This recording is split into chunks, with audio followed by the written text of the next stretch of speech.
Welcome to the 8th IPS-Nathan lecture series. Due to the COVID-19 pandemic, this will be the second time we are conducting the lectures virtually over Facebook Live. Interestingly, the audience for these virtual lectures may well be larger than for the physical versions we did before. That was certainly the case for the previous IPS-Nathan lecture series delivered by Professor Chan Heng Chee. Our eighth S.R. Nathan Fellow is, of course, Corinna Lim, the Executive Director of AWARE. She has been a women's rights activist for almost 30 years. Her lecture series is entitled Gender Equality, The Time Has Come. Her first lecture today is entitled Herstory, The Road to Equality, which appropriately sets the stage for the ensuing lectures by recalling the history of the women's movement in Singapore. Her story, of course, can go back hundreds, if not thousands of years. But the question of gender equality in the modern era in Asia first arose entwined with the anti-colonial, anti-imperialist movements. In China, gender equality was a nascent issue in the May 4th movement in 1919. Why was the West dominant and China backwards, the protesters asked.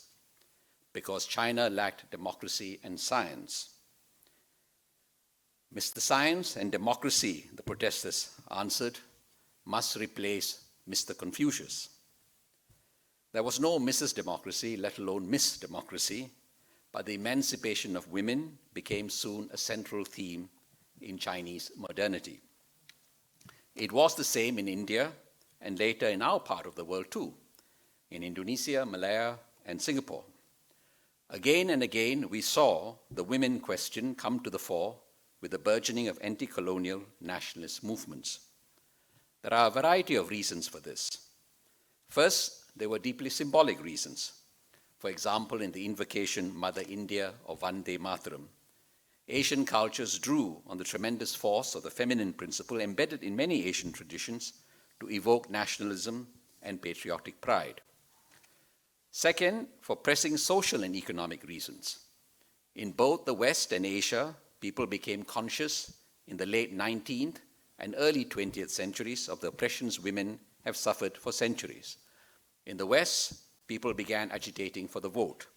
And in Asia, people became more conscious of the terrible indignities women suffered, from sutti in India to foot binding in China, from oppressive family structures to the physical mutilations of women's bodies. And finally, there were political reasons. Women hold up half the sky, Mao proclaimed. Just as revolutionary movements mobilized workers and peasants, it made sense to mobilize the passions, energy, and force of women in the anti-colonial struggle.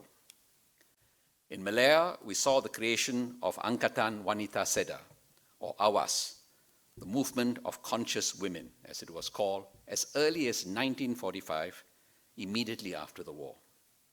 In Indonesia, there were radical left organizations like Gerakan Wanita Indonesia, which in 1965 numbered 1.5 million people before it was squelched by the military government that came into power that year. And in Singapore, both the pro-communist left and the non-communist left mobilized women. Bliss was it in that dawn to be alive, as Wordsworth said of the French Revolution. Alas, blistering afternoons soon followed. The women's movement in Asia or elsewhere did not trace a straight arc onwards and upwards. The vote for women in the West did not see women assume half the positions in legislatures, any more than the education of women lead inexorably to women being treated as equals in Asian societies. Her story is still an unfolding revolution which periodically and persistently has to be nudged along by women as well as men in big ways and small. Thus, our decision to appoint Corinna the 8th S.R. Nathan Fellow. The publicity video describes her as our first activist fellow, though I should add that our first Nathan Fellow, Ho Kwang Ping, managed to get himself arrested under the ISA when he was a student. And our last Nathan Fellow, Chan Heng Chee, was for my generation, the iconic dissident public intellectual whose face once appeared on the cover of Newsweek. Activism in Singapore need not always be a dead-end career. So, Corinna, your time has come. Thank you. Thank you, Janadas, for that really impressive mapping of that history of Asia and women's rights. I am very pleased to be here today, and it is really a great honor. Thank you, everybody, for tuning in. I know how busy everyone is, and I'm really glad that you are here. It would definitely have been better to speak to you in person, but I'm cheered to know that the online delivery actually reaches more people. Because this lecture is going to be very much about the women's movement in the last 60 years, I would like to dedicate this lecture to all women's rights, gender equality activists, past, present, and future. Last November, Janadas bought me lunch at the cricket club and asked me, would you be interested in being an S.R. Nathan Fellow for 2021? I was really surprised, but managed not to fall off my chair. I said yes, and here I am today. So honored and humbled to be the first civil society activist to be awarded this fellowship. My predecessors are either household names or very distinguished civil servants or academics. I don't quite fit into this mold. So before I start, I want to say a big thank you to IPS and the S.R. Nathan Fellowship Committee. Thank you for your trust and for giving me this opportunity to speak about ideals and aspirations that are fundamental to Singaporeans. Justice, equality, respect, safety, living purposeful lives regardless of gender, care for our families and community. These matter to all of us. And these lectures will discuss how we ensure that our laws, policies, institutions, and mindsets embody and support these ideals. In my work at AWARE for the last 30 years, as a volunteer and as AWARE's executive director, I have heard thousands of stories from women. Often they are stories of distress, problems, and anxieties. Sometimes they have happy endings of empowerment. These stories come in through AWARE's helpline, our legal clinic, counseling services, the research we do, and our social media channels. And I am very grateful to have been able to spend the last 3 months reflecting on the major issues that affect women, men, and families in Singapore today. In preparing for these lectures, I have drawn on my own experience, interviews with many men and women, and from experts and activists everywhere, here and globally. I hope that my lectures will facilitate more discussion on gender issues and also help build more bridges between civil society and policymakers. As Professor Chan Heng Chi said in her final S.R. Nathan Fellowship lecture, the recent COVID-19 pandemic shows that civil society organizations have a role to play as an early warning system for social issues and fissures in society, be it the plight of abused women, the aging poor, or foreign workers, no matter how unwelcome the feedback. The government and these organizations can work together as both are interested in improving the lives of the vulnerable to build a better community. I could not agree more with Prof. Chan. So this is the first of 3 lectures, and they are all connected. In the first lecture, titled Herstory, The Road to Equality, I will talk about where we are in the development of women's rights and gender equality in Singapore. How did we get here? What were the lessons learned along the way? And then conclude with some broad points on the Gender Equality Review. Lecture 2, titled The Caring Economy, will deal with some very thorny issues that our society and policymakers grapple with. Women's participation in the workplace, gender equality at home, why couples aren't keen to have babies, and our fast aging population. In lecture 3, I will talk about men's violence against women, especially sexual violence, men and masculinity, and women and girls' leadership in society. These lectures have been well timed by IPS to coincide with the government's gender equality review that is currently in progress. The lectures do go beyond the scope of the review, but it is my humble hope that they will contribute to the review and provoke deeper thinking and conversations on gender equality at all levels. So let's start with some basic definitions to ensure that we are all on the same page. Firstly, what is gender equality? I'll take the UN definitions, which I find to be authoritative and clear. Gender equality refers to the equal rights, responsibilities, and opportunities of women and men, girls and boys, to enable everyone to fulfill their potential.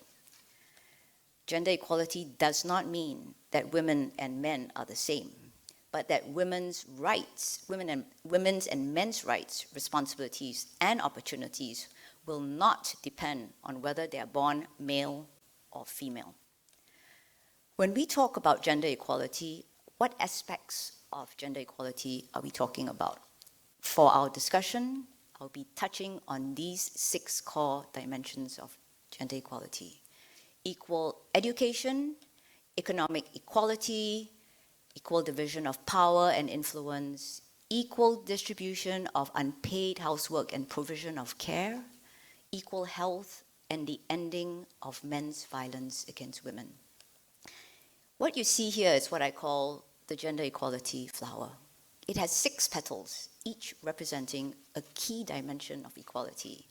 And at the heart of the flower are gender norms, beliefs, stereotypes, ideas such as men are natural leaders and assertive women are bossy. So we have to address the heart of the flower to really make the flower bloom. Let's take the light orange petal as an illustration. So that's education on the bottom left of your screen. Let's say a government offers girls and boys equal access to education, but parents believe that it is more important for their sons to be educated.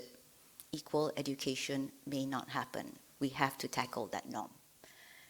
These dimensions are also all linked to each other. For example, the blue petal, caregiving, is linked to the green and light blue petals, economic equality and leadership. If women are the primary caregivers at home, then they may have to shortchange their career and leadership aspirations to the detriment of society. Now, because the 6 dimensions are all linked, we have to work at all 6. A weakness in any dimension will stop the flower from blooming. So where there are equal opportunities in all these areas, then we should also expect to see equal outcomes as well.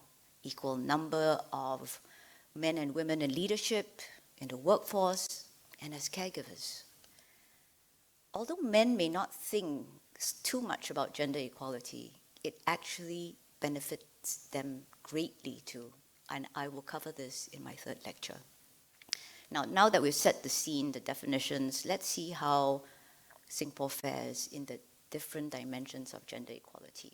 And when we talk about this, we need to look at where we are today compared to the past, as well as how each of the gender equality dimensions compare to each other. So for this, I'm going to be looking at the World Economic Forum's Gender Gap Index 2021. So what you see on screen is the report on Singapore for 2021. Right, so the graphic there is actually really informative. Singapore is overall ranked 54th out of 156 countries. Doesn't sound great, but let's not get too hung up about the ranking. There are many different indices. The actual ranking should be taken with a pinch of salt. This index ranks us worse than others. In the UN index, for instance, we are 12. The disparity is large, really depends on what is measured. What I can say for sure is that Singapore is generally not in the top 10. It's the Nordic countries that constantly take the top spots. What's useful, though, about this assessment is that it indicates the relative strengths of each country's gender equality dimensions and how close they are to parity. So the figure on your left, you can see that this index covers 4 out of 6 gender equality dimensions in my flower: education, economy, politics, and health. The outermost circle indicates gender parity. So you can see for education and health, we are almost there. We are close to gender parity. For the economy, Singapore still has some ways to go. And when it comes to politics, political representation, we are quite far behind. Now, with only 3 women out of 20 ministers in the cabinet, which is 15%, this isn't too surprising. This report does not include family equality and men's violence against women, but it gives a pretty good idea of where Singapore is in relation to the other aspects and should accord with most people's expectations. For the other 2 dimensions, I will deal with them in later lectures. Now, Singapore today compared to the past. Let's look at this.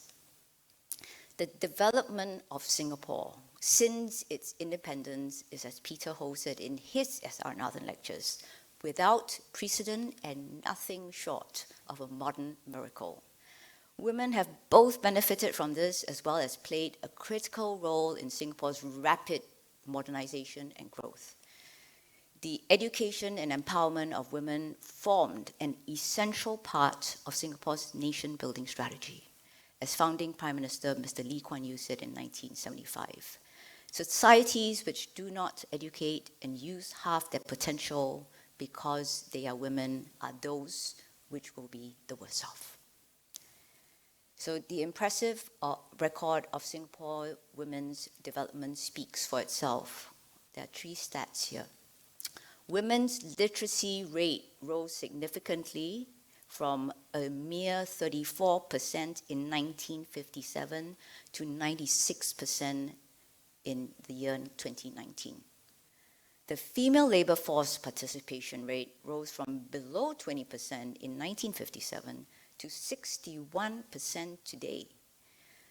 And what's amazing is that the female labor force is actually more highly educated than the male labor force because girls have outpaced boys in education. 41% of women in the labor force are degree holders compared to 37% of men. So how did we get to where we are today? Many of us have read and watched movies about the suffragettes and the women's lib movement in the West, but how many of us know the Singapore story? We owe a huge debt to the activists who fought for women in Singapore to be treated more fairly and to be safe from violence. And for this reason alone, it's important to tell their stories, and I spent some time on this. Their stories are also insightful. Since the Gender Equality Review was announced, people have asked me, how committed is Singapore to achieving gender equality? Why are they doing the Gender Equality Review now to make gender equality a fundamental value? Does that mean it was never a fundamental value? How then are Singapore women so empowered and educated? These are fantastic questions, and the lessons from the past help us answer some of these questions and also guide us on what we can do to advance gender equality in Singapore. So in terms of the gender equality journey, I've roughly broken this down into our women's movement history into 4 phases. The Merdeka period, the men's years, the women return period, and ground-up activism. So I'll deal with each one of this, going chronologically. The Merdeka period is where we see the first breakthrough for women's rights in Singapore that led to the enactment of the Women's Charter, policies for gender policies for equal education for girls and inclusion of women in the labor force. This period is also an important part of Singapore's road to independence and PAP's story of how it came into power in the 1960s. So what Janada said earlier about what was happening in the rest of Asia, we have the Singapore version of this. Right? The main protagonists in this period are the Singapore Council of Women, SCW, not to be confused with SCWO, which is a modern organization today. The SCW was led by Shireen Foster and other women activists. The second protagonist is the PAP Women's League, led by Chan Choi Siong and Ho Pui Chu. Now let me set the stage. It's post-World War II. The population stands at 1 million persons, which was actually double its pre-war population. People are mainly crammed into shop houses in the city area or shanty towns. Living conditions are deplorable. Women emerge from the Japanese occupation eager to contribute to rebuilding Singapore society. They come forward to operate feeding centers and other welfare services. Women also rally to the call of decolonization. For the first time, they join political parties and stand for elections. There are female representatives both in the municipal and legislative councils. It is indeed an exciting time. We see a mushrooming of women's groups. There are community service clubs such as the Chinese Ladies Association, work groups like the Singapore Nurses Association, and religiously inspired groups like the Young Women's Christian Association, the YWCA. Their focus is on service, welfare, networking, and recreation, not women's rights. But this changes in 1952, when a woman called Shireen Foster brings together the leaders of the key women's groups to form the Singapore Council of Women, the SCW, to fight for women's rights. Shireen Foster hailed from India. She was an anti-colonial nationalist there and a firebrand, fierce, tireless. The SCW is led by a multiracial group consisting of women in their 40s and 50s. They include notable names like Elizabeth Choi, Mrs. George Lee, Mrs. Xiao Pik Ling, Chicha Davis, Che Zahara Binti Nur Muhammad, Vilasani Menon, and of course, Shireen Foster. The SCW decide to focus their energy on a single issue, abolishing polygamy. Polygamy was rife in those times. Husbands set up multiple families they had no means to support. Secondary wives and families were poorly treated and often abandoned by their husbands. SCW actively lobbies the government, community groups, and leaders on the polygamy issue for many years. Finally, it trains its focus on local political parties who become more influential as Singapore gears up for self-government. And of all the political parties, the PAP takes the strongest stand on women's rights. Why? For 3 reasons. PAP's socialist ideology is the first. Second is the pressure from the PAP Women's League. And the third, it was a political strategy to win the women's votes. Let me elaborate on each of these points. First reason, PAP's socialist ideology. The early PAP had strong socialist leanings. Its 1959 political manifesto, The Task Ahead, sets out its position on women's rights. It said, in a full socialist society for which the PAP will work for, all people will have equal rights and opportunities irrespective of sex, race, or religion. There is no place in a socialist society for the exploitation of women. The PAP believes in the principle of equal pay for equal work. So the call to abolish polygamy by the SCW is in line with the PAP's socialist ideology. Second reason, pressure from the PAP's Women's League. This is the other protagonist I talked about. the PAP Women's League plays an important role within the party to push for women's rights. This league is similar to the PAP Women's Wing today. In those days, it is made up of women who are mainly Chinese educated. The leader of the Women's League is a very capable politician, Chan Choi-siong, and her comrade, Ho Pui-chu. They do call themselves comrades. And Chan is Chinese educated, the daughter of a Chi Chong Fan hawker. She is only 23 when she joins the PAP. Between her studies, she helped out at her father's stall. She sees hawkers like her father victimized by corrupt city council officials. She develops a strong desire to eradicate corruption and improve the living conditions of people in Chinatown. Chan's husband is Ong Pang-boon. Some of you may remember he was the former Minister of Labour. And he recalls how determined Chan was in the party. He says she took every opportunity at party meetings, conferences, parliament, mass rallies to campaign for women's rights. When the PAP won the elections in 1959 and formed the first PAP government, she was constantly pressing for the government to carry out the manifesto. So Chan Choi-siong, Ho Pui-chu, and a third Women's League member, Oh Soo-chen, got elected to the PAP's Central Executive Committee. They formed 25% of this 12-member CEC, and they drive the PAP Women's Agenda to end polygamy and to ensure equality of women with men.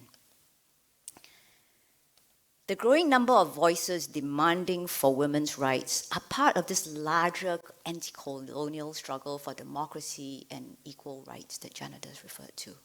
This was best illustrated in a radio broadcast given by Chan Choi-siong in 1960, where she said, "We must unite the strength of the women in the fight for a democratic, independent, non-communist, and united socialist society. Only when this target is achieved can the women be said to be completely liberated." In other words, if women's liberation is not achieved, then neither is real democracy and equality. It's really progressive. And now the third reason why the PAP adopted this polygamy call and was so pro-women. It was a strategy to win the women's vote. And this might be the most important reason. The 1959 elections is the first time that voting is compulsory. Before this, few women voted. The PAP, calculating that the women's votes in this election would be critical, decide to include women's emancipation as part of its election manifesto. As Lee Kuan Yew later remarked in his memoirs, this strategy and the inclusion of 5 female candidates in the landmark election were really effective to distinguish the PAP from other parties. And the strategy pays off. The PAP wins a landslide victory. Lee Kuan Yew is elected as Singapore's first Prime Minister. A total of 5 women are elected, 4 from PAP and 1 from an opposition party. Women are given equal education, and then the government divides schools into morning and afternoon sessions to double the capacity of schools to take in girls. So it happens immediately. And women start going out to work in droves. And the SCW pressed the PAP to fulfill its promise of ending polygamy after the elections. And the PAP lives up to this promise by introducing the Women's Charter. Now, one thing to note here, because I'll be talking about it later, the PAP did not include gender equality in the Constitution or pledge, unlike its reference to equality regardless of race, language, or religion, right, which appears in our pledge. So I'll talk about this later. Now, let me first say a few words about the Women's Charter. This is today still one of the most progressive laws on women's rights to have ever been enacted in Southeast Asia. And at that time, it was considered revolutionary, not just because it outlawed polygamy, but also because it did away with the English doctrine of coverture, which stripped women of their rights to sign contracts and own property when they got married. In speaking up for the bill, and listen to the rhetoric of Chan Choi-seong, who did not mince her words. She said, "Women in our society are like pieces of meat put on the table for men to slice. The PAP government has made a promise. We cannot allow this inequality in the family to exist in this country. We will liberate women from the hands of the oppressor, and with the passing of this legislation, women can contribute their part to the country." So the Women's Charter was passed on 24th May 1961. The female MPs saw the Charter as the first step, just the first step, towards equality. And we celebrate the 60th anniversary of the Women's Charter on 24th May 2021. This is also the date that I've picked for my third and final lecture, which I hope you will join me for. And together, we can all toast our drink to the brave women, Shireen Foster, Chan Choi-seong, Ho Pui-chu, and many others who set the rights of Singapore women off to a very good start. What are the lessons to be learned from the Merdeka period? First, that women activists in politics and civil society play a critical role in advancing women's rights and gender equality. We see this again later. The early wins were only possible because of the relentless lobbying by female PAP activists and the SWC. The SWC took 10 years to outlaw polygamy. Major change takes time and persistence. So it is important to have activists and groups that can carry out sustained advocacy in and outside politics. A side note here, I'm not sure how many of you have heard this history before, but I certainly had not heard it, when I was younger. It was only when I joined the women's movement that I've heard it, because it is not often told in the Singapore story. So if this has piqued your interest, do Google and find out more. And there are actually many other women who have remarkable stories. The second lesson that we can learn from this is that women voters have power. The PAP played their cards right in the 1959 election to court new female voters. Fast forward to last year, general election 2020, we saw the emergence of more female candidates in all parties and manifestos that included gender issues in a significant way. Post-elections, we see parties setting up women's wings and launching initiatives that specifically target women. This trend is going to continue in an increasingly competitive political climate. Parties that pay attention to and understand women's needs and explicitly adopt positions that support these needs will find favor with female voters. And the third lesson, equal opportunities for women to be educated and work are key to their liberation. Without this, we cannot even begin to talk about gender equality. And in this respect, the PAP's economic pragmatism served women well. Educating women was both good for the economy and essential to women's development. The empowerment of women in the early 60s became really important when Singapore was rudely ejected from the Federation of Malaysia in 1965. And at that point, with human capital as its only assets, thankfully the women were already participating in the economy and they were critical to our survival. If the story ended here, you might think this is a pretty good women's lib story. Unfortunately, the trajectory of the Merdeka period did not continue in the next chapter of her story. In the next period, we see what happens when the men in white lead the way without any women in the party. And I'm calling this period the men's years. This is the period 1971 to 1983. Now, with the passing of the Women's Charter, the SCW lost its sense of mission. Mission achieved, polygamy outlawed, they lost their sense of mission. Shireen Foster left Singapore in 1961. Support for SCW dwindled and it was deregistered in 1971. On the PAP side, the big split in PAP where many MPs left the PAP to join the Barisan Socialists, caused the MP to lose half of its female MPs. And then Chan Choi Siong retired from politics in 1970. Not much is said about this, we don't really know why. Leaving an all-male parliament. This is the all-male parliament, very male. And the Women's League was dissolved in 1975.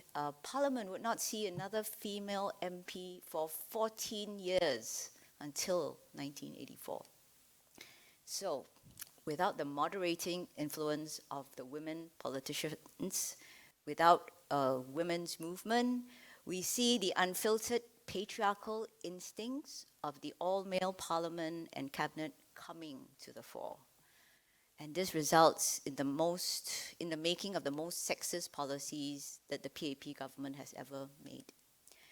These policies adversely affected women and families and serve to reinforce rather than dismantle patriarchal values. Thankfully, all of these have been reversed, but not before they left their mark on society. So let's have a look at two of the policies that were passed during the men's years. Policy 1, the quota on female medical students. In 1979, a policy was introduced to limit the number of female medical students to 1/3 of every cohort. The government considered medical education for women a poor return on investment. It felt that many female doctors would leave the profession to have babies upon marriage, and training someone to be a doctor was a rather costly affair. So Dr. Toh Chin Chai, so that's why they had the 1/3 quota. And Dr. Toh Chin Chai, the health minister, also said in Parliament that it was very difficult for a woman to be a good doctor because she also had to be a wife and a mother, besides performing night duty in government hospitals. So this policy resulted in less qualified male students being admitted to NUS medicine over more qualified female students. Many of the female students went overseas to study, and some never returned to Singapore. Policies from this era had long-term consequences.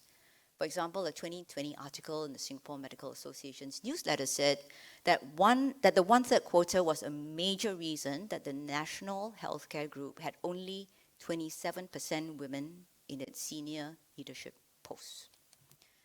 Policy 2, medical benefits for families of civil servants.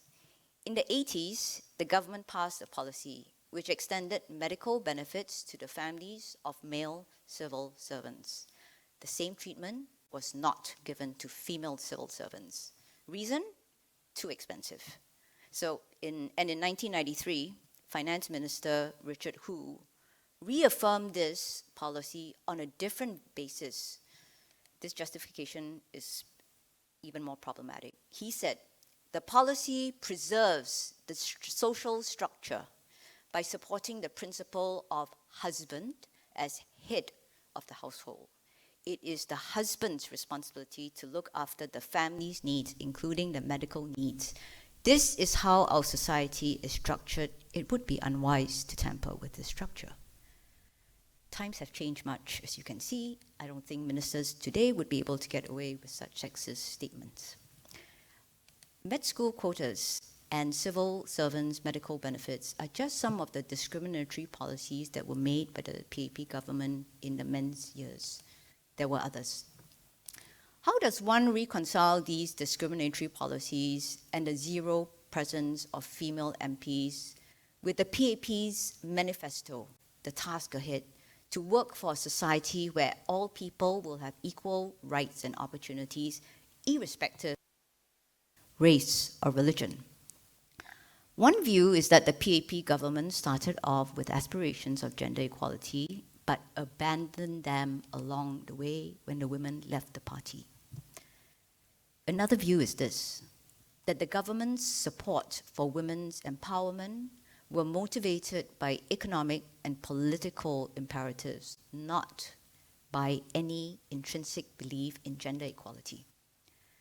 PAP's economic strategies were indeed favorable to women, but it should not be mistaken for a principal commitment to gender equality. Now, whichever way you see it, it is clear that the men in white were men of their times. They wanted to develop women and men to be economically productive. But where gender was concerned, their ideal of women as the good housewife, whose job it was to care for the family and support their husband's career, served as their paradigm.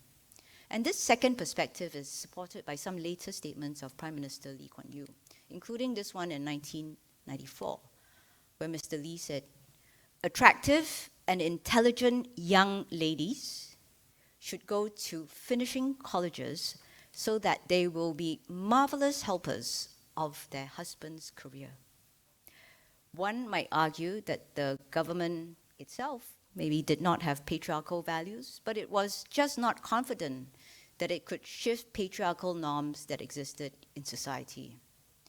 And there are some statements in history that suggest that. However, we should remember that social engineering is something that the Singapore government is comfortable to do and is good at.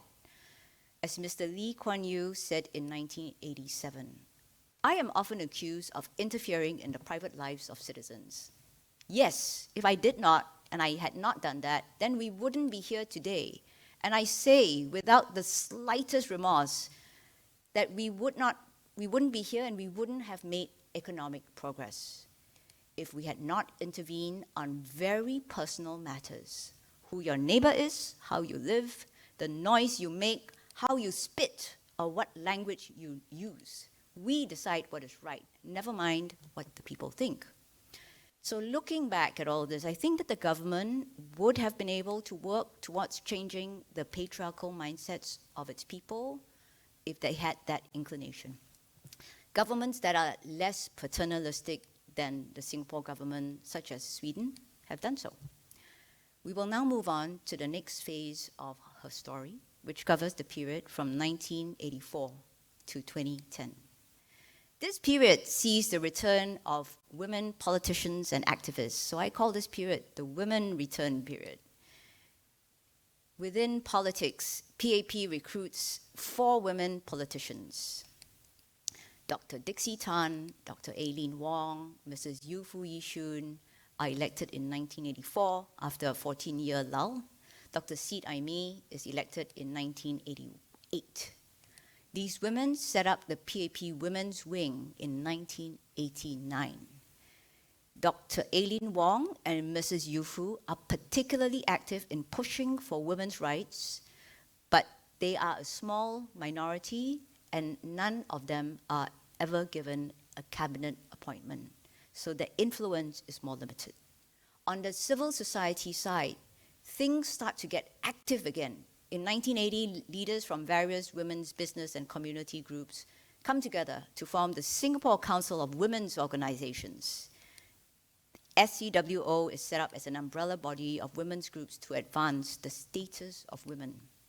And then, in 1984, the government launches its highly controversial program, the Graduate Mothers Scheme, to incentivize graduate mothers to have more children.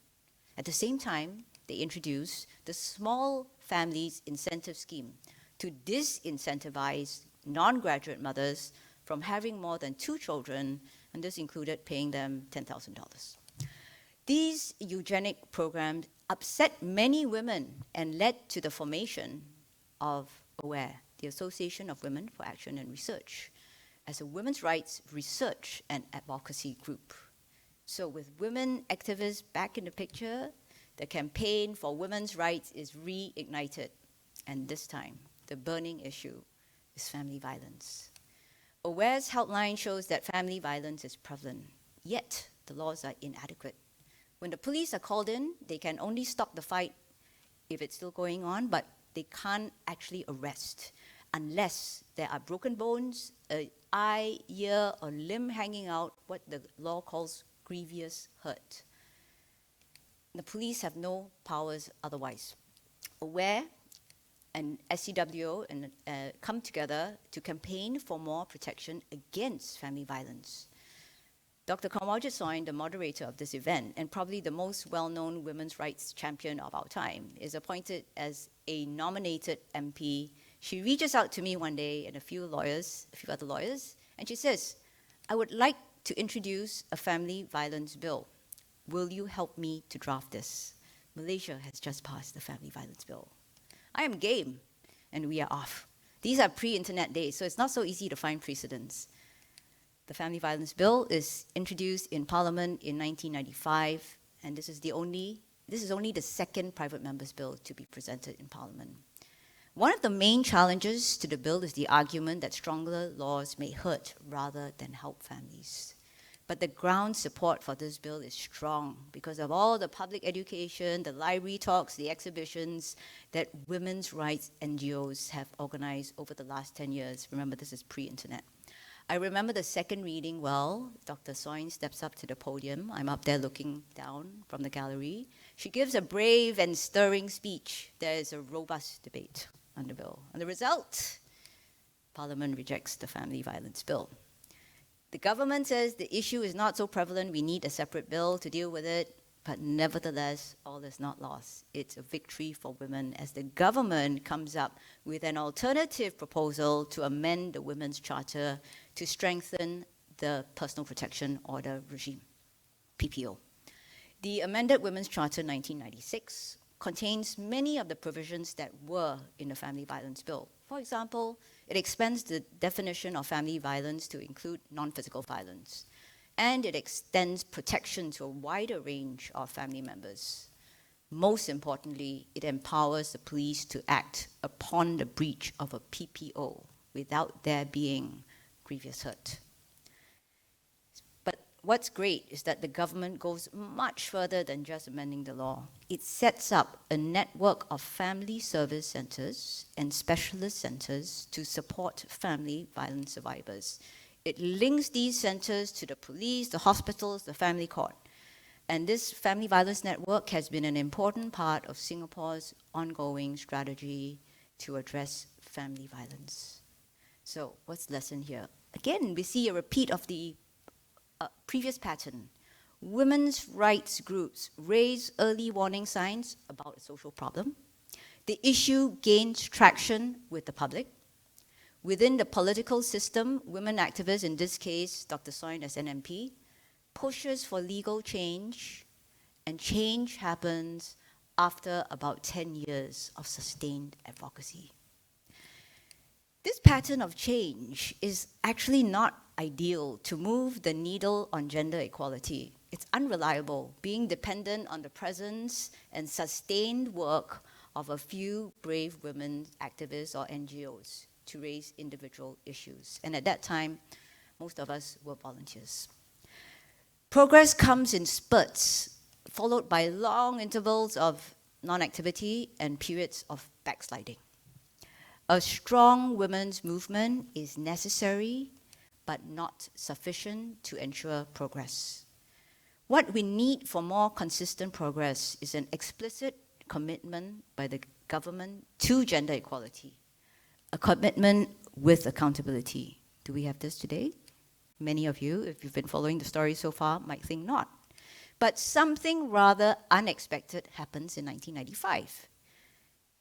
Seemingly out of the blue, in 1995, the government ratifies the UN Convention to end all forms of discrimination against women, or Cedaw.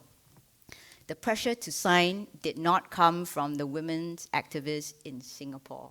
It came from outside Singapore. Singapore signed Cedaw to be a good global citizen. At least 2/3 of the countries in the world had signed at least one or other human rights treaty. Singapore had signed none by 1995. And our presence on the world stage was growing. It was important for Singapore to fit in and show its support for the UN human rights system. And of all the human rights conventions, the treaties on women and children were the easiest for Singapore to adopt. We were already compliant with many of the provisions in these two treaties, and it was a lot more difficult for us to sign treaties on civil and political rights. Now, the ratification of Cedaw is really significant because by signing, Singapore commits to protecting and promoting women's rights and to address negative gender norms and stereotypes. And the Singapore government generally is really good about trying to keep its convention obligations. Every 5 years, the government reports to the UN Cedaw Committee on what it has done to reduce gender discrimination in Singapore. Singapore has gone through 5 cycles of reporting to the UN. It has made good progress with each cycle. For example, by the second round of reporting in 2007, the state had reversed all of the sexist policies that it enacted in the men's years. Singapore NGOs are encouraged to and do participate in the Cedaw process by submitting reports to the UN on Singapore's compliance with Cedaw. And I remember going to Geneva a few years ago to actually make these submissions. The UN committee, after hearing the government and the NGO submissions, then issues recommendations to the government, advising them on the further steps it should take to reduce discrimination against women. So Cedaw has provided the government and NGOs with a really great process for ensuring that Singapore makes consistent progress towards eliminating gender discrimination.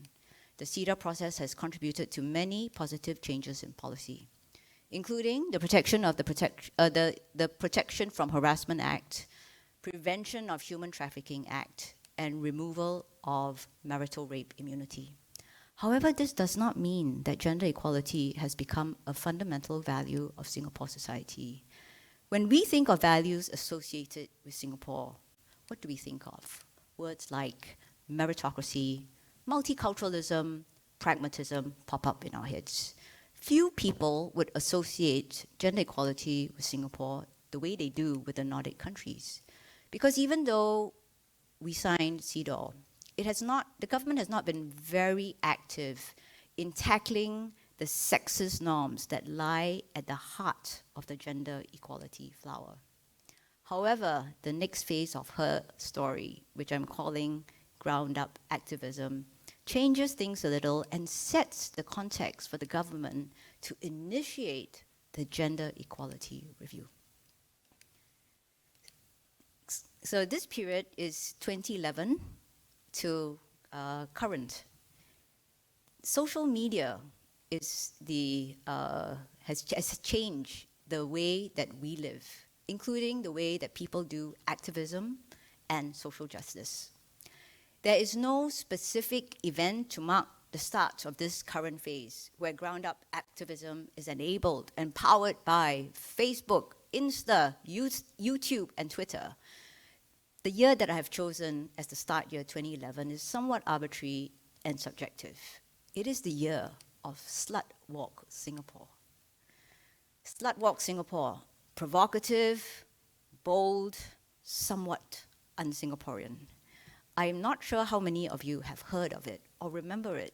The name stuck in my mind, as did the cause to organize a march in Singapore to end slut-shaming and victim-blaming of sexual assault survivors. And this Singapore march was part of a global response to a Canadian policeman's remark that women should avoid dressing like sluts in order to not be victimized. 50 other slut walk marches were being held across the globe. It was remarkable. One comment by a Canadian policeman whose name no one remembers inspired 50 protest marches in the world, including a Singapore protest in Hong Lim Park. Of course, I was impressed by the confidence and the gung-ho spirit of the very young activists. They were mainly in their early 20s, I think. But what was more amazing to me was how these activists, with no prior experience, could, in record time, relying mainly on their social media posts going viral, organize a globally inspired event which ended up being covered in the Wall Street Journal.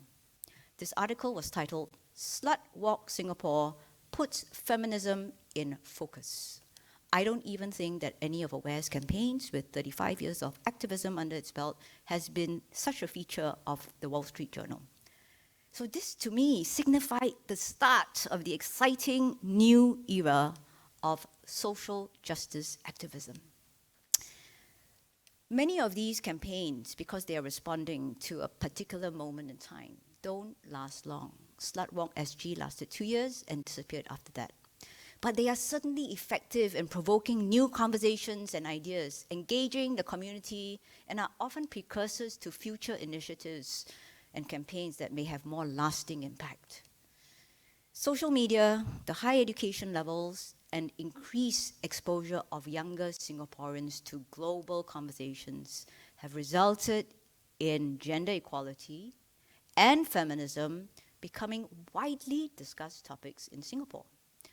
Established groups like Aware, Home, and United Women have also become very adept at using social media to generate public support for their causes. For example, in the last few years, Aware has effectively used comics, videos, podcasts, online theatre, online petitions to garner support for its causes. Some groups exist just virtually. For example, Beyond the Hijab builds purely online communities to create awareness of Muslim women's stories, issues, true stories. Many young activists learned about feminism through Insta. They engage actively with feminist posts on a daily basis on topics ranging from rape myths and sexual consent to workplace discrimination and migrant spouses. Last year alone, Aware's posts across all its social media platforms had a reach of more than 10.6 million. Global movements like #MeToo have also had a sharp and a long-lasting impact on sexual assault and harassment in Singapore. Aware's Sexual Assault Care Centre experienced a 79% increase in calls right after #MeToo started, and the number of calls to the centre remains today at this high water mark. We have also seen the private sector, especially MNCs in Singapore, embrace gender diversity in a big way. They do this because gender diversity improves recruitment and the bottom line, and it makes the company look good. Companies set up women's groups and empower them to lead the company's gender diversity agenda in their organizations. These are then publicized on the company's website and social media pages. And most larger companies have jumped on the bandwagon to celebrate International Women's Day in a very public way. In short, in the last 10 years or so, we have seen a democratization of the feminist agenda. These are no longer topics that fall within the exclusive domain of feminist activists and experts.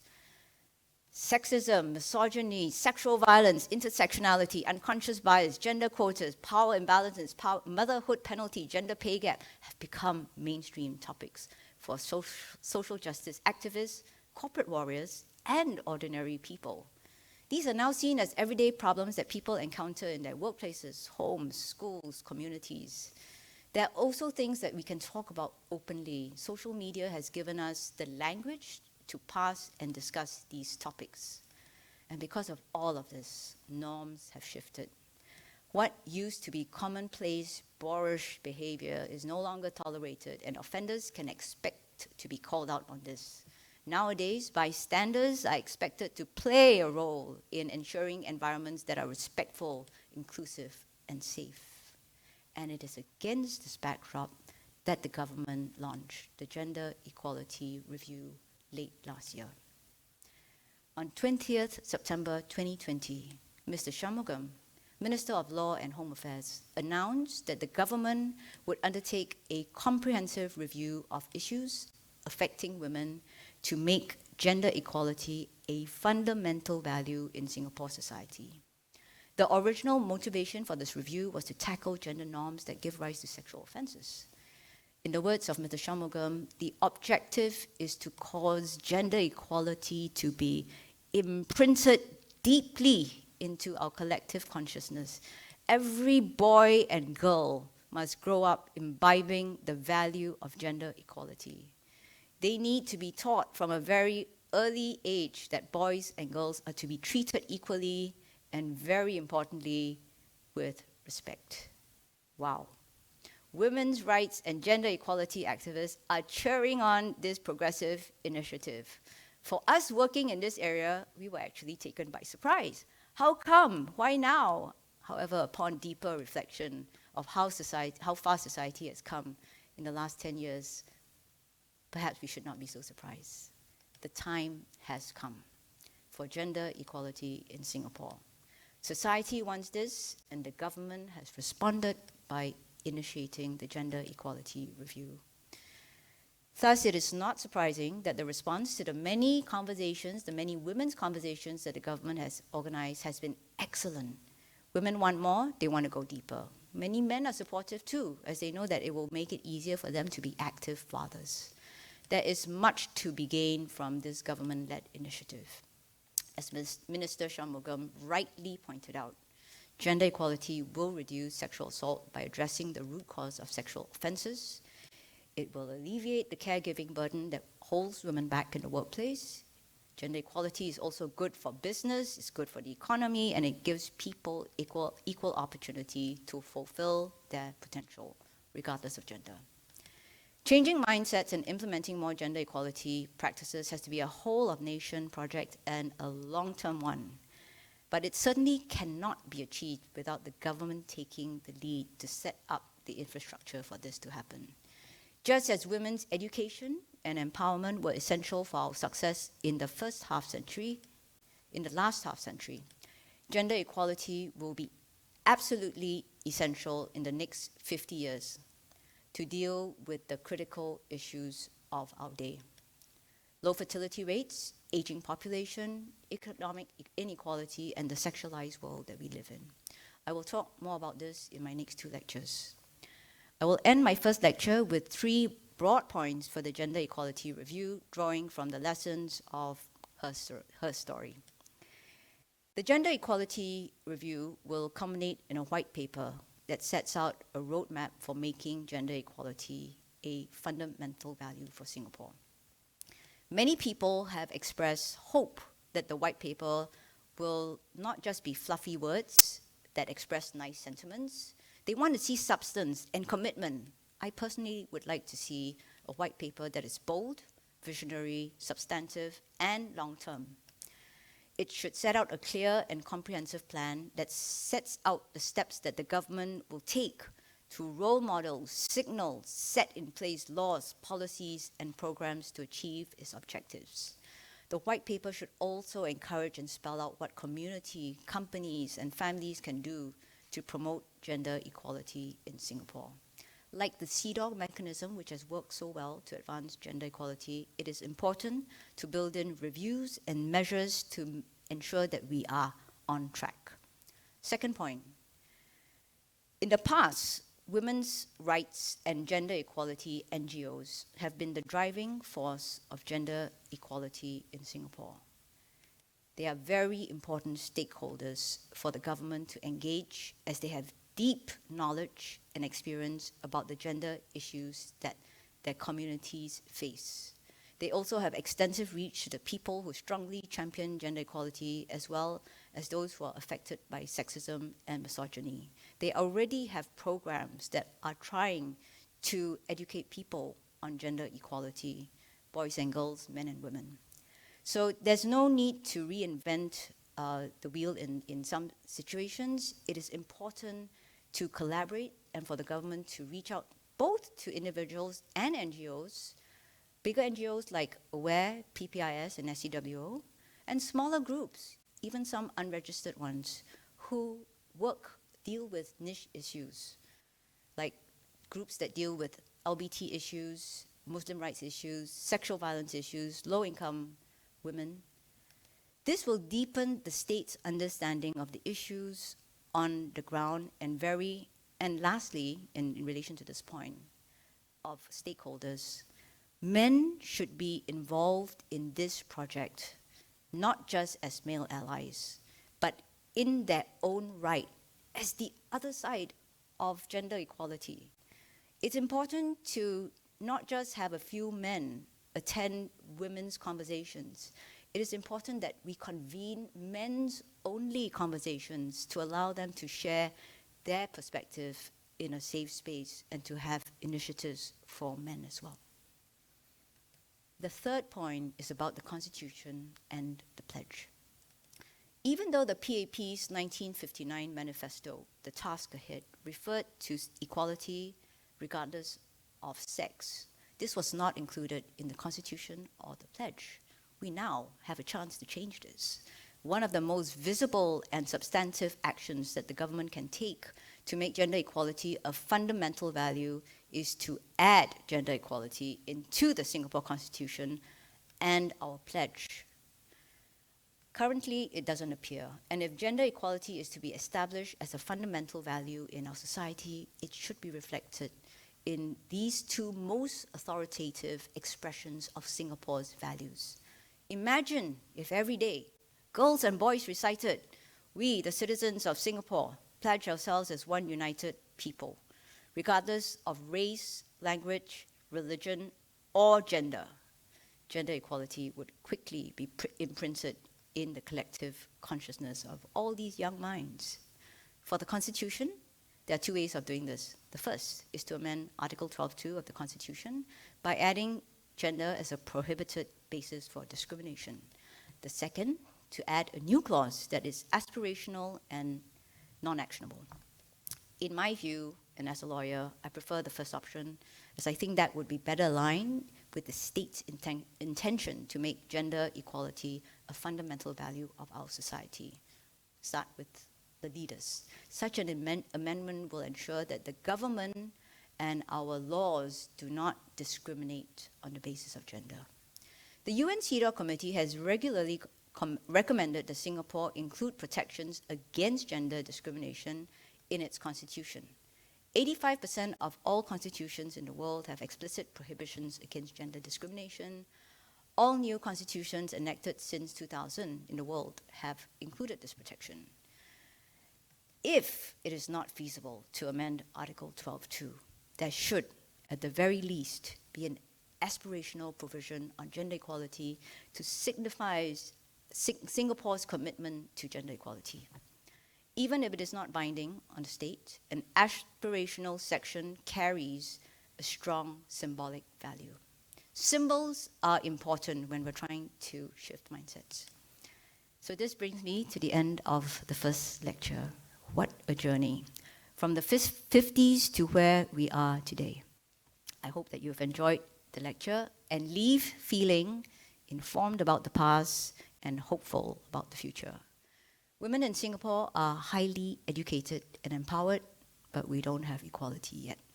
The substantive issues that I will deal with to further this conversation are support for caregiving and equality at home, which is my next lecture on 14th May, women's leadership, men and masculinity, and male violence against women will be covered in my lecture on the 24th May. The road to equality is long and arduous, but it curves in the right direction. I feel confident about the Gender Equality Review. The ground is so ripe for this, and the government is doing the right thing at the right time. And now I look forward to hearing your comments and taking your questions to the first lecture. I'm so pleased that I will be doing this with Dr. Kanwaljit Soin, who is a dear friend, mentor, and one of the sharpest women's rights activists that I know, even at 79. Thank you. Hello, everyone. It's a great pleasure for me to be here today, and I'm very glad that so many of you have tuned in.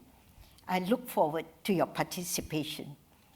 As Corinna has mentioned, she and I go a long way back.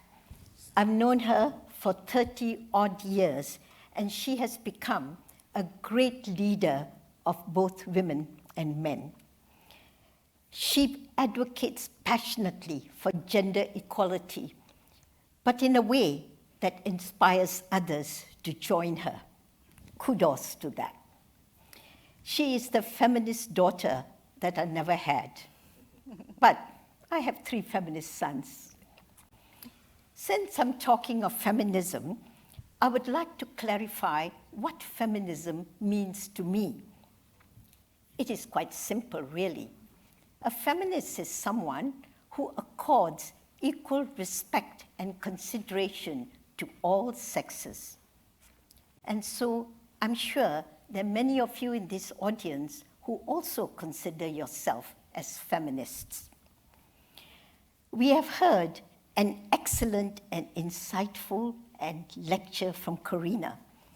She has delivered the first installment of her three-part magnus opus, and I salute her for her content, clarity, and delivery.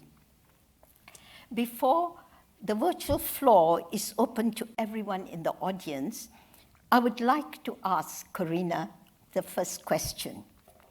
Corinna, how do you think the government and women's organizations can work together to advance gender equality in Singapore? Sorry, is my mic on? Yes, okay. So I think there are several phases to the whole gender equality review. The first phase is the consultation, which it would be great if there were opportunities for the women's rights groups, gender equality groups, and not just women's groups, but also some men's groups, right, to actually be able to provide in-depth feedback to the government. A lot of the conversations now are more focused on individuals, which I think is really fantastic. So what I love about this initiative is that it is a people's movement. And as I said, you know, the last 10 years, it has become, gender equality has become a people's issue. So it's great that the government is so actively consulting with the ground. But of course, the groups that have been working in this area, they've been working in this for many, many years. We hear thousands of stories, and we have been thinking for a long time about what the solutions should be. So there should be opportunities to actually have that, you know, in-depth discussion. And then maybe I'm wondering whether it might be possible for the government to set up some sort of a multi-group committee where different organizations will be represented.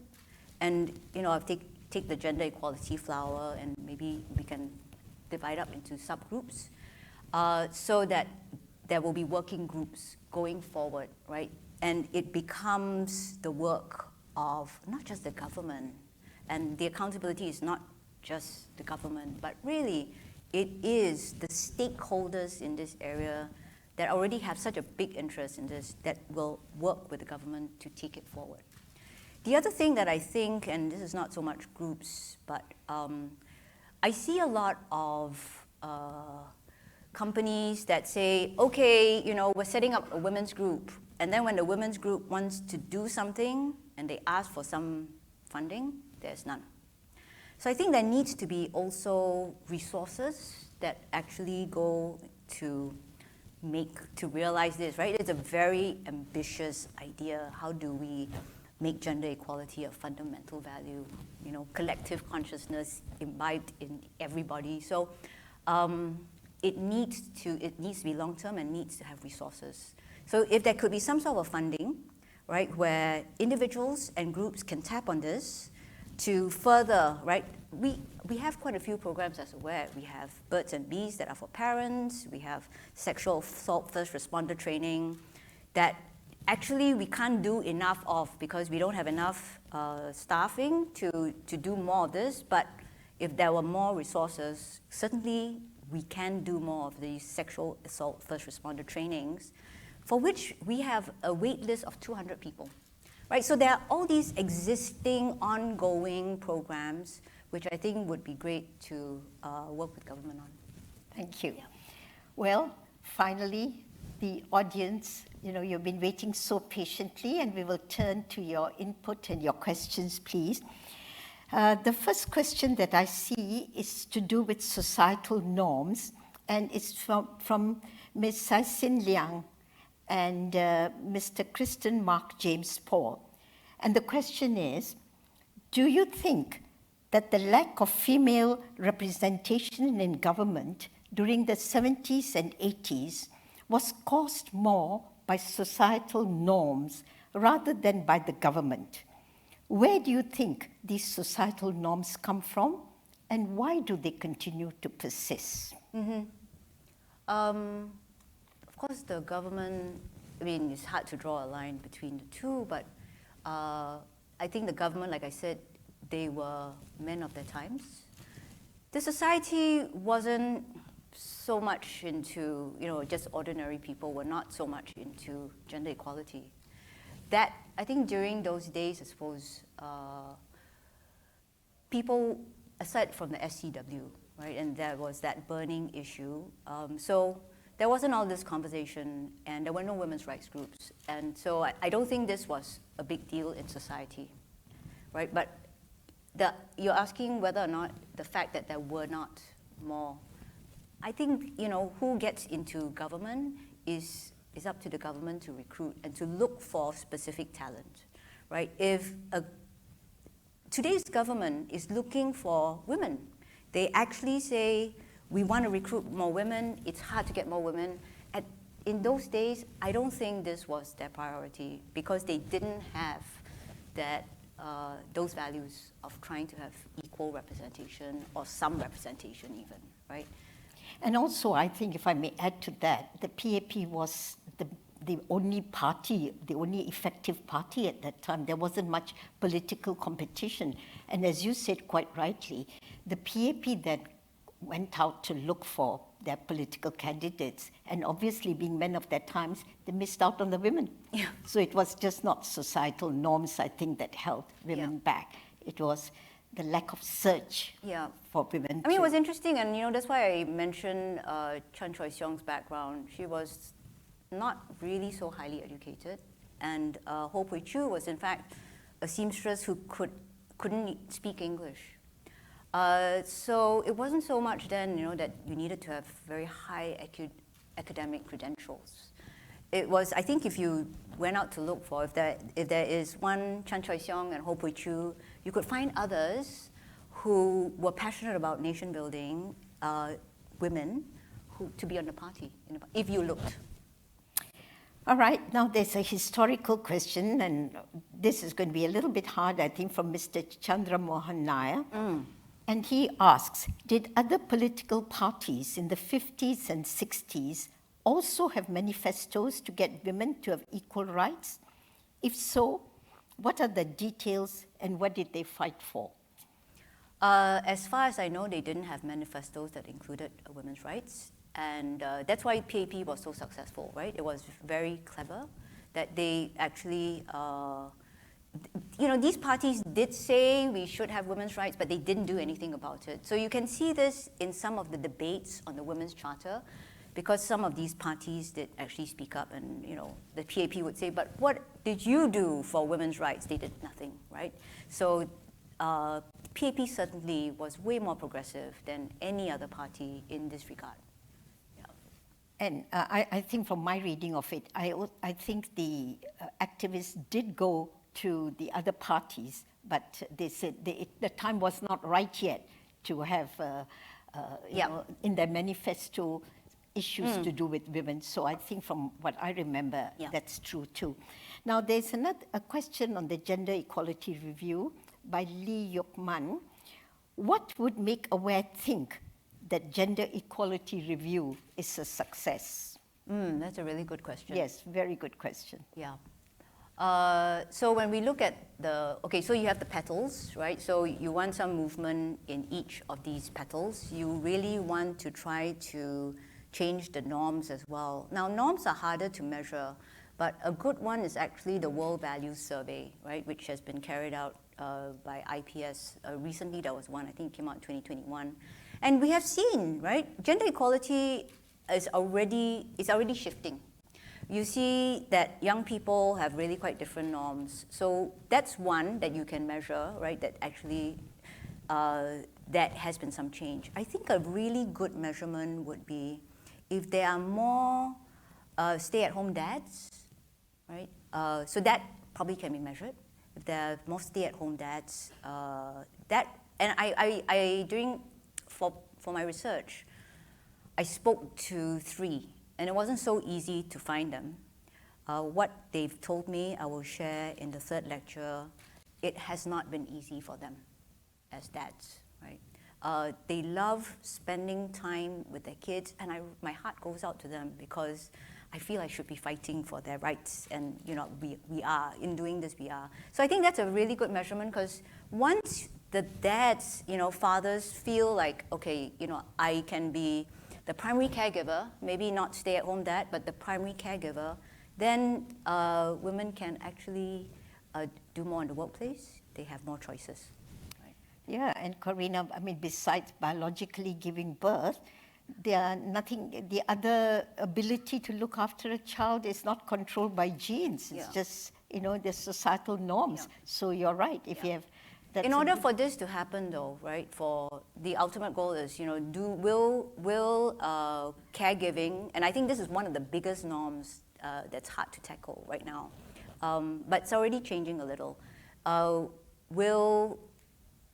Can we come to a stage where both parties are seen as caregivers as well as breadwinners, right, which is one model, and then if whoever decides that they want to split the roles, then the person who is the caregiver is not disadvantaged, right, and is respected regardless of gender. But a lot of things need to happen in order to achieve that. Now, another interesting question, and from Ms. Gillian Koh herself. What are the barriers to inserting the gender equality clause in Article 12.2 in the Constitution? Right up your alley, Corinna? Yeah, what are the barriers? Okay, like I said, 12.2 is not an anti-discrimination act. It really is about, it's a clause that will be binding on the government. So it means that the government cannot have any laws that are not gender equal, right? So you can think of some policies and laws already. The Women's Charter, provision on maintenance, it's not equal, right? Only men with disability and entitled to get maintenance from their wives. So that and cash shield, right, which women's groups really fought for and said, you shouldn't be charging us more premiums. So those things they would have to review, and you can carve these out, but actually you have to do this review. So it doesn't have to happen tomorrow. You can say we want to try to move towards a gender neutral and gender equal state where all laws and policies are not in any way differentiated, right? So that needs to happen. Okay, I think we'll get on to the next question. There are quite a few. But it is binding on the government. And also, the good thing about this is that in future, then we are protected against any discriminatory or differential laws, except on, really good grounds, right? That will be harder to justify. The next one is to do with the social media activism and comes from Nandini Balakrishnan. And the question is, the rise in social media activism for gender empowerment has helped to raise awareness among many young Singaporeans. Do you think such online conversations can help to facilitate greater offline changes as well? Absolutely. Yeah, in fact, I think, we always say for our activism, we meet the people where they are. And the most progressive people in the area of gender equality and any social activism, they're online, right? So how can we reach out to them in order to actually spread the message to the people who are not online? And if we are looking long term at the younger generation, then we don't target the people who are older, who are not going to be so interested in this. We target the young parents, the young adults that are going to be more interested. And also, I think institutions are really important places to make sure that they set the environment, right, to promote gender equality. So I would say the younger population, all our institutions, right, whichever institutions that is really affecting how people see things, do things, companies, schools. There's a lot to do. Yeah, but don't forget the older people, the mother-in-law, the mother, the grandmother, very important too. And we could target them through movies, films, television. So don't forget people of my generation. I'm thinking that the young people will find ways to actually talk to their parents and the older generation and bring them around. Right? But yes, I mean, these are all conversations that we can have with the young people. Like, who are the people that you have some influence over? And it can start with very simple things, just like equal chores for boys and girls, right? We roster based on age and but not sex. Right. Now, another good question in the area of law from Mr. Anantpal Tambaya. Is there any chance that we will get an equal pay law for equal work law in Singapore? Is there any chance? I think that's a very high-hanging fruit. I think actually anti-discrimination might be a lower-hanging fruit, and we certainly need one, because this is a live problem, right? We run Aware has a workplace harassment and discrimination advisory. We had 200 cases last year, and about a quarter of these were to do with maternity discrimination, even though we have protection against maternity discrimination. But there are very specific laws that we have to protect, like you cannot sack someone when they're on maternity. But there are so many other ways, right? So actually you need a general discrimination law. Age is going to be a big thing. Right, so I would say that that's probably easier. And I think the other thing about gender pay is that it's harder, it's slightly more difficult to try to measure. So I would say that might, for me, would be a second level.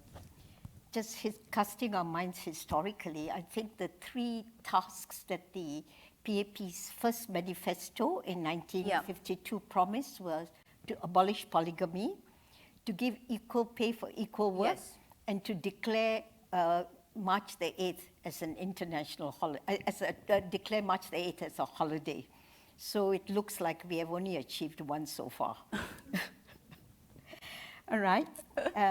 The next question on education. Sorry, on the equal pay, I think what can be done though, I mean, the progressive wage and a lot of the jobs that women do are really lowly paid. And they're not on this progressive wage ladder, right? The PWM. So I think that would be something to fight for, right? So I think they're going into retail, but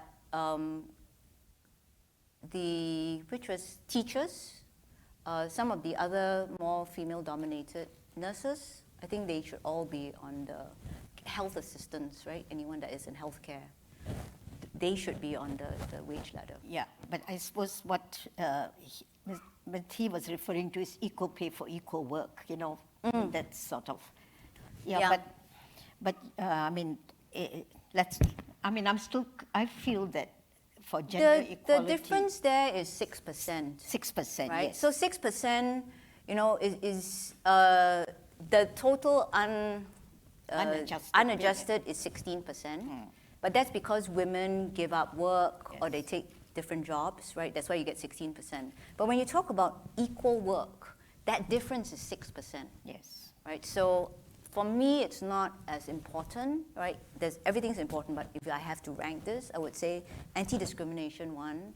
Make sure that the women's jobs, the ones that they're dominated in and very lowly paid, childcare and elder care, that they are put on the progressive wage model as quickly as possible. Right. Right. We'll go on to the next one now. Could you talk a bit about the evolution of the Women's Charter Act over the years? It is sometimes called a woman's bill. Does it live up to its name? And that's from Sian Lau.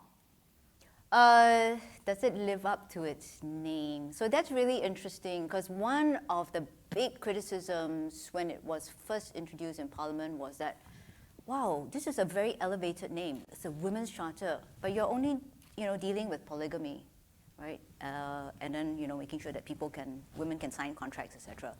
So the criticism was that how come it doesn't deal with equal pay or making sure that women have equal opportunities in the workplace? So does it live up to its name? I think it is misnamed. And I feel strongly that we really should change the name Women's Charter to Family Charter. It is far more accurate. It is, what's in the Women's Charter? 90% of the provisions are about family law. But men, when you ask men, a lot of men actually object to gender equality on 2 grounds. 1, NS. 2, that you have laws that protect women but not men. But the Women's Charter, really, it has that name because historically it abolished polygamy. It doesn't give equal rights, in the workplace or anywhere else. Yeah. So yeah, I don't think it's the right name for that charter. Yes, and it gives the wrong impression that women have something that men don't have. Well, I'm afraid it's time to end this lively discussion and say a big thank you to all of you for your meaningful input. Apologies for the fact that not all comments and questions were addressed, but hopefully the next 2 lectures will provide more enlightenment on many of these issues. So please come back then. Now allow me to close this session with a few words. Gender equality does not mean giving something to women by taking something away from men. It is not a zero-sum game, but instead the 2 parts add up to more than one whole. That's why we must strive for gender equality. It ensures people-centered sustainable development. Now, we cannot have Singapore operating at half strength.